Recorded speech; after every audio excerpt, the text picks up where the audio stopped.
Olá, graça e paz da parte de Deus, nosso Pai, e da parte de nosso Senhor Jesus Cristo, seja com você, esteja você onde estiver, com quem estiver, quando estiver, que a boa mão de Deus esteja sobre a sua vida, a vida da sua família.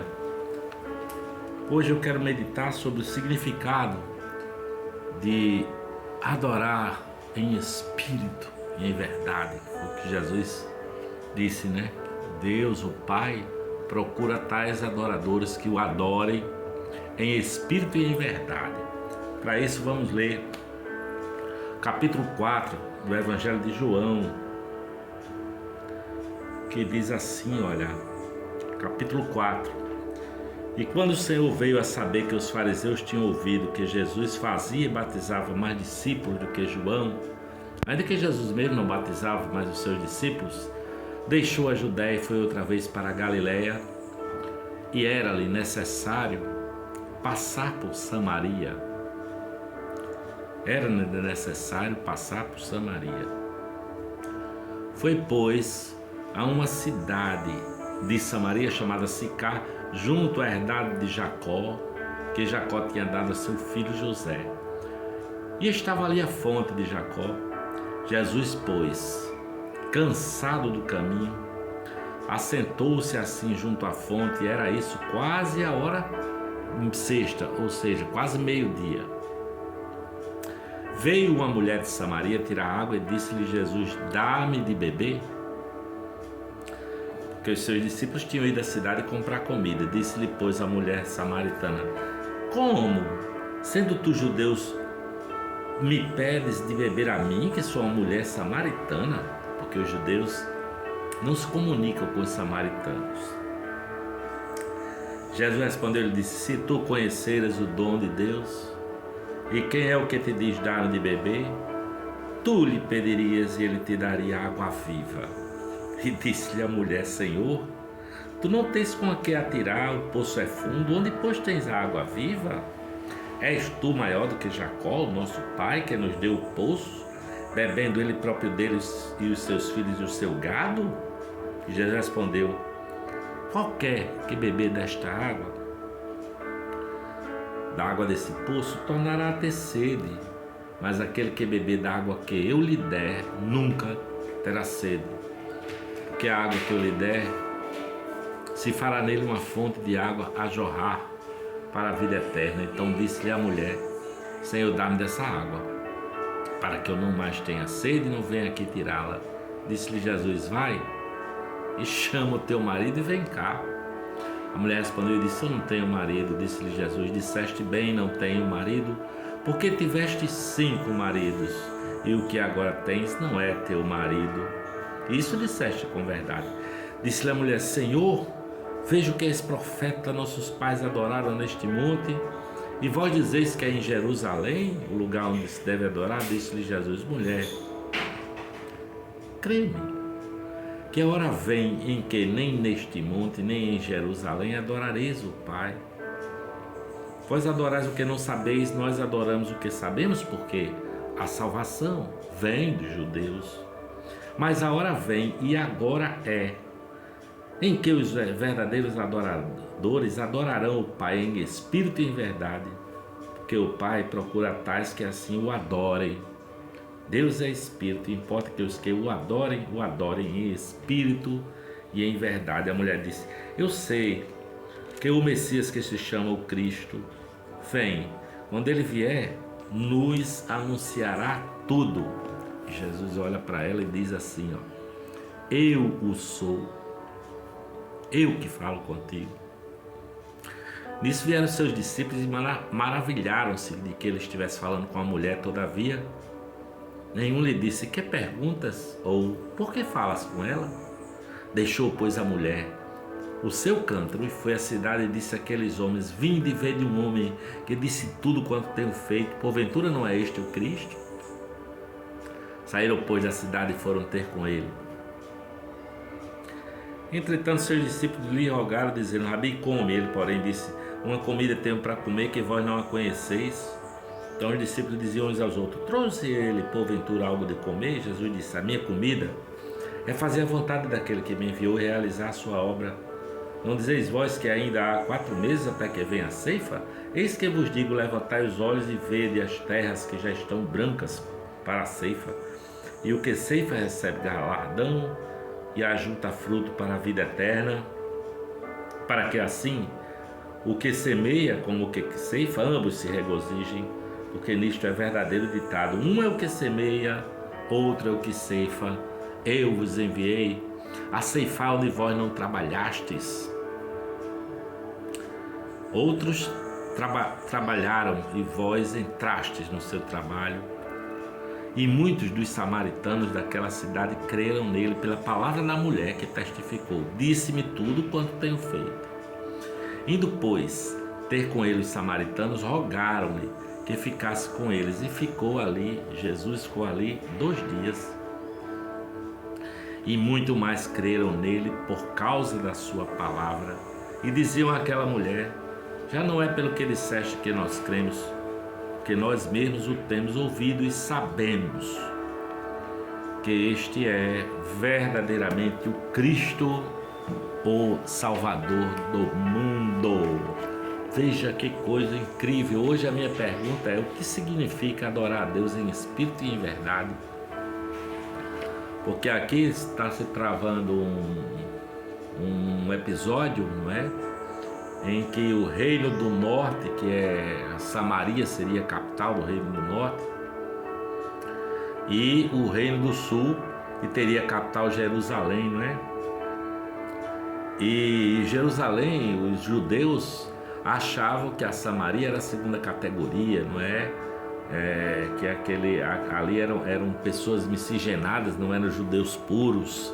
Eles diziam que eram superiores aos samaritanos. E até hoje, né? A Samaria hoje é aquela Palestina lá, e não se dão bem com os judeus, não é? Portanto, nenhum judeu usava o caminho de Samaria, nem tampouco falava com os samaritanos.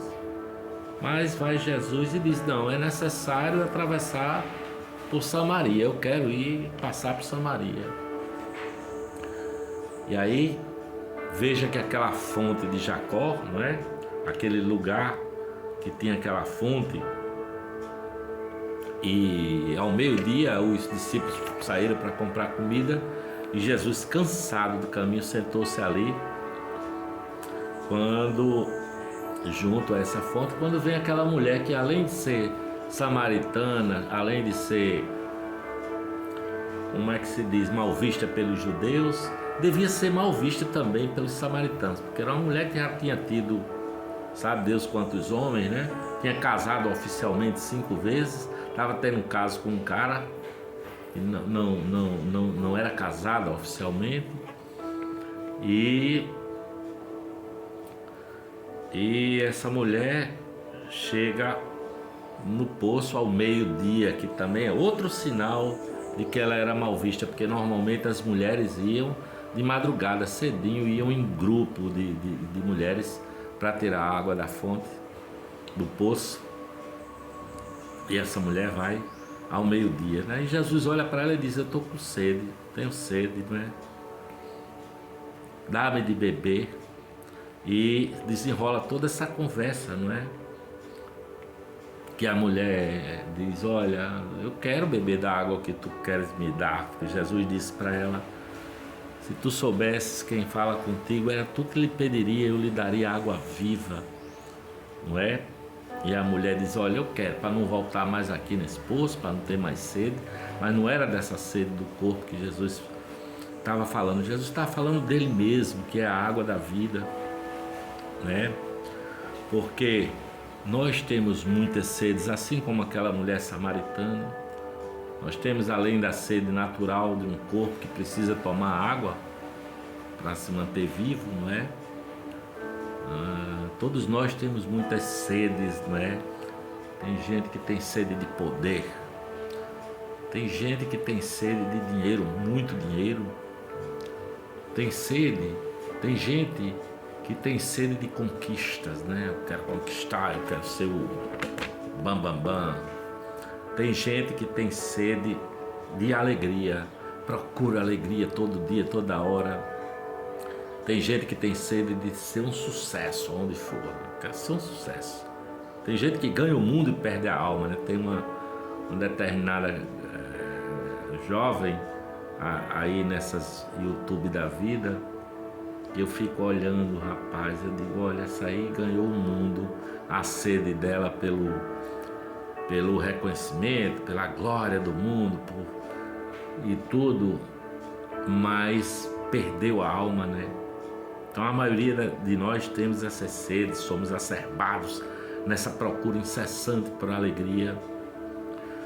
Tem gente que tem sede do que não teve, aí vive brigando, vive com confusão com quem convive, né? Com seu marido, sua esposa, sei lá, porque começa a acusar o outro de não ter tido o que não teve e por aí vai. Aquela mulher tinha tido 5 maridos e agora o que tinha não era marido dela, não é? Mas Jesus diz, a hora vem, mas essa hora já chegou, está aqui, não é? Em que os verdadeiros adoradores não adorarão nem nesse Monte Zerizim, nem em Jerusalém. Eles adorarão o Pai em espírito e em verdade. É assim que o Pai os procura, esses que o adoram em espírito e em verdade, não é? Porque nós somos o santuário do Espírito Santo. A palavra de Deus diz que nós somos o templo do Espírito Santo. Portanto, a adoração em espírito, a verdade, é dentro do meu mundo, do meu coração, é dentro da nossa mente. Deus é espírito e importa que os seus adoradores o adorem em espírito e em verdade. Jesus disse para aquela mulher, eu sou eu que falo contigo, não é? Nós precisamos ter essa intimidade com Jesus. Você veja que Jesus e a samaritana estavam íntimos ali, os seus discípulos chegaram e não entenderam o que ele estava falando com aquela mulher, ainda mais sendo samaritana, né? Muitos samaritanos creram em Jesus e diziam, não é mais pelo que a mulher, disseram aquela mulher, não é mais porque tu disseste, não é? Mas nós o temos ouvido e sabemos, temos absoluta convicção de que este aí é o Salvador do mundo. Adorar em espírito e em verdade é andar com o coração pacificado, com perdão, é andar deixando o que para trás fica. Essa mulher tem uma história de passado, de sofrimento, mas deixa para trás e olha para frente, passa a ter uma vida de adoração de verdade, sabe? De comunhão com Deus, o Pai, com o Filho, com o Espírito Santo, e não trazendo as sedes como jogo de destruição de vidas, né? Começar a acusar os outros disso, daquilo outro. Não sei se você entendeu, mas essa é a palavra de hoje. O Pai procura tais adoradores que o adorem em espírito e em verdade. Em nome do Pai, do Filho e do Espírito Santo, eu me despeço dizendo amém, amém e amém.